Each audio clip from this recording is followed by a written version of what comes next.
Syrian refugees pour into Turkey to escape the continued violence as a ceasefire deadline looms. Turkey is saying they may have to send in troops to contain the situation. Amateur video from homes uploaded on the internet Thursday shows more violence in war-torn Syria. The video, unverified by Reuters, shows plumes of smoke rising from buildings. The violence comes despite promises from President Bashar al-Assad that he's begun to withdraw troops. As a UN-brokered ceasefire deadline looms for next week, Syrian officials in New York maintain they are committed to peace, but want neighboring countries out of their affairs. Of course we are in favor of peace, but we want all these external interferences in our domestic affairs to stop. The Qataris, the Saudis, and Turkey are providing these armed groups with weapons. This is a violation of the international law. On the ground in Turkey, fears of further escalation. Thousands of refugees continue to pour across the border, and that has Turkish officials scrambling to contain the situation. They might have to send troops to secure the area, they say, which could lead to confrontation with Syrian forces. Hello everyone, welcome to Global Government News. Today is Monday, April 9th, 2012, and I'm Darko. My website is ggnonline.com, that's ggnonline.com, and ddarko2012, ddarko2013 on my YouTube channels. Okay, so you just saw right there the UN ambassador for Syria is getting kind of ticked off, and I think he has every right to be. He's being told to cease fire, and yet there's armed thugs inside his country, armed rebels that are being armed by outside countries, stirring this unrest, and it's playing into the hands of the powers that be. I've been covering Syria more than Iran lately, because I said recently that it seems like they're putting Iran on the back burner for at least a couple more months to a year, if they do attack them at all, or allow themselves to be attacked by Iran. In other words, a false flag. It's moving more towards Syria right now to get to Iran. So, with that being said, I don't know if you guys remember something called R2P, basically responsibility to protect human casualties and humans, basically humanitarian crisis. So pretty crazy stuff. I'm going to cover a lot of news in this video, so headlines and links will be posted in YouTube's video description. But you saw towards the end basically saying that they're going to possibly go in there with troops. So this is all being done, and you know, this man right here, basically the trustee of Wall Street speculator George Soros, Kofi Annan, helped bring this about, right? Because he basically set him up with a timeline for April 10th to cease fire. Now, everybody, I think most of the people in the government in Syria know that this is not going to happen, because unless the rebels are unarmed or disarmed or basically surrender, then the violence is going to continue. So what they're doing is they're creating a situation. This is typical of the elites, which is the global elites, which is to manipulate the environment to get a desired result. So by giving a deadline they know they can't fulfill, basically they're creating this tension, and now you have escalated violence, and they're moving towards the Turkish border, and now they're going to have to kick in this quasi-humanitarian mission of now declaring a humanitarian corridor, and then there'll be troops. So okay, so sorry if I went into that too much, but just kind of lay out the framework here before I get started. Syrian peace deal, UN's Cloak to NATO's Dagger. Turkey begins fabricating cross-border incidents to justify Brookings prescribed safe havens inside Syria. It says from the very beginning, U.S. policymakers admitted that Kofi Annan's peace mission to Syria was nothing more than a ruse to preserve NATO's proxy forces from total destruction and create safe havens from which to prolong the bloodshed. It was hoped that with established safe havens in Syria, protected by Turkish military forces — Turkey has been a NATO member since '52 — violence and pressure versus the Syrian government could be perpetually increased until it finally collapsed and the carving up of Syria could commence. That's right. Kind of like in Pakistan, I think they're going to be carving up a lot of countries, like Libya too. This has been confirmed by Fortune 500 funded U.S. foreign policy think tank Brookings Institution, which has blueprinted designs for regime change in Libya as well as both Syria and Iran. In their latest report assessing options for regime change, it is stated, emphasis added, in quotes, an alternative is for diplomatic efforts to focus first on how to end the violence and how to gain humanitarian access. As being done under Annan's leadership, this may lead to the creation of a safe haven, oh, there we go, and humanitarian corridor, which would have to be backed by the limited military power. This would, of course, fall short of U.S. goals for Syria and could preserve Assad in power. From that starting point, however, it is possible that a broad coalition with the appropriate international mandate could add further coercive action to its efforts. Like that word, coercive. Finishing up with this article, the UN peace deal was our roots from the beginning. The West has no intention of leaving Syria intact and will seek all means by which to prevail in toppling the government, carving up the country along sectarian lines, and plunging it into perpetual violence as it did or has in Libya and moving next towards Iran. Moving on, we have TV cameraman shot dead in the Lebanon-Syria border. So this is a propaganda put out by the Rothschilds, Reuters, for the basically most people that don't know too much about global issues or geopolitics, as they call it. Syrian soldiers shot dead a cameraman working for Lebanon's Al Jadid television channel on Monday near the border between the two countries, the television channel said. So right off the bat, as far as just breaking down the propaganda, people would think, oh, Lebanon, they have their own little internal strife as far as supporting Hezbollah and all that, and not, which is backed by Iran. But for the most part, they're not pro-West, Lebanon, that is.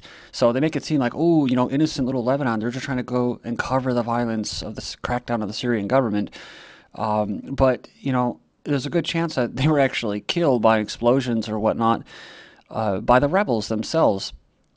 So, remember these reporters, what was her name? I'm trying to remember. Basically, the woman with the eye patch, Culver or something like that, who was killed, right? And what did they say? Oh, she was killed by the Syrian government. Well, when they went back to find and did an investigation, they found among her remains were basically parts that would go to an improvised explosive device, which would be used by the rebels. So again, this is to stir.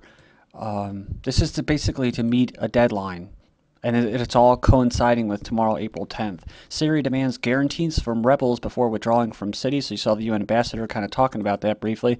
A UN brokered peace plan for Syria appeared close to collapse Sunday as the government demanded a written guarantee that the rebels will lay down their arms before authorized withdrawal of troops from the cities and towns. So they're not stupid. They know what's going on.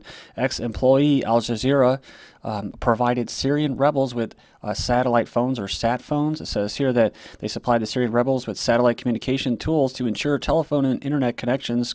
And this happened in Libya too. They had a lot of help with that type of stuff, especially when they caught Saif Gaddafi and Gaddafi himself, who was carrying the white flag of truce. Basically truce. He was surrendering, and what did they do? They shot him down anyways. So, and that's how they do it. Moving on, hundreds of armed men surrender to Syrian army. So at least 227 armed men wanted by the Syrian government have surrendered to the army in northwest city, said according to Syria State News Agency. The men were freed after they turned in their weapons and pledged not to commit acts of violence targeting civilians and the government. So moving on here, I got plenty to get to. Setting the precedent, here we go. NATO may use R2P to intervene in Syria. Remember, I covered this before. If the Syrian regime's violent crackdown on the civilian protest movement triggers a massive humanitarian crisis, forcing millions of refugees to flee to Turkey's southern border, some analysts claim that this would potentially constitute an Article 5 situation, which could lead Ankara to call for a NATO collective defense initiative. So the failed resolution on Syria, which was rejected after Russia and China vetoed it, basically has led some to speculate that Turkey, along with its NATO allies, may intervene in Syria to check the growing crisis, and experts suggest that political will of NATO allies is a decisive factor in which or whether or not Article 5 is invoked, which a distinct possibility if Turkey finds itself facing a refugee crisis that cannot be handled alone. Then I came across this article from March 16, 2012, Syria's Crisis and the Future of R2P. So it goes on and it says, as as this crackdown is going on, it may invoke the responsibility to protect doctrine. So this is from foreignpolicy.com. I'm kind of iffy on this website or this source, but they're promoting this thing, and they're being naive. They think that it's not going to be used to bring in troops, right? So it says critics. So they call critics charge that it requires intervention in the Libyan precedent, exposing it as a crusading utopianism mandating perpetual war for peace. So, and it goes on and says it's a common misconception that is R2P is simply a convenient excuse for military intervention. Well, it is, and this is March 16th, and they're getting ready to do it. So there you go. Just pointing out the propaganda for you guys. Belgium raises possibility of military aid move in Syria. So the Belgium said Sunday the humanitarian intervention in Syria under the protection of the military forces would be needed if the regime of Bashar Assad pursues the path of barbarism. So there you go, more propaganda. The regime has taken the path of barbarism, and I trust President Assad less and less, said Belgian foreign minister. So, you know, Belgium, basically, it's a little hub, kind of like Switzerland for the global government. Special IDF units preparing for mass Lebanon incursion if war breaks out with Hezbollah. So goes on and says that almost 6 years after the Second Lebanon War, special Israeli units are preparing to take part in mass incursions into Lebanon if another round of fighting with Hezbollah breaks out. Just as important as they are being trained to heed the legal implications. U.S.-backed Syrian opposition poses serious threat to Russia. Efforts by Western powers in Persian Gulf Arab states to topple the Syrian government and undermine Iran pose a serious threat to the security of Russia, Press TV reports. Says, quote, unfortunately, what's now occurring in Syria and even the threat to Iran by the Israelis is having a serious effect on the Russians in terms of their own vital interests in the Middle East. Michael Malouf, former Pentagon official from Washington, said in an interview with Press TV, not only the crisis in Syria, but in a larger geopolitical and geostrategic standpoint, this is also going to be the problem with respect to the potential threats that you are hearing from not only the U.S., but from Israel in wanting to bomb Iran. It's making Moscow increasingly uneasy in terms of instability in the region. On Thursday, Russian Foreign Minister Sergei Lavrov warned Western and Arab nations against arming foreign-backed opposition groups in Syria, saying that a heavily armed opposition won't defeat the Syrian army. Clashes kill 60 Yemeni soldiers in southern province. And I've been covering this, telling you that this is going to be heating up because they were talking about how they were malnutritioned and whatnot. So they're setting it up for another Libyan style stuff, but who knows what they're going to do. But it says the situation is quite bad. Until now, we do not have the specific number of casualties among the Al-Qaeda group. So clashes between Yemeni soldiers and suspected Al-Qaeda militants have left at least 60 soldiers dead in the country's southern province. Moving on, we have Israel would not be able to destroy Iran's nuclear program with a preemptive airstrike. They would not be able to destroy their nuclear program in a strike with its current air force, forcing its leadership to look for alternative means of an attack, an influential defense report has concluded.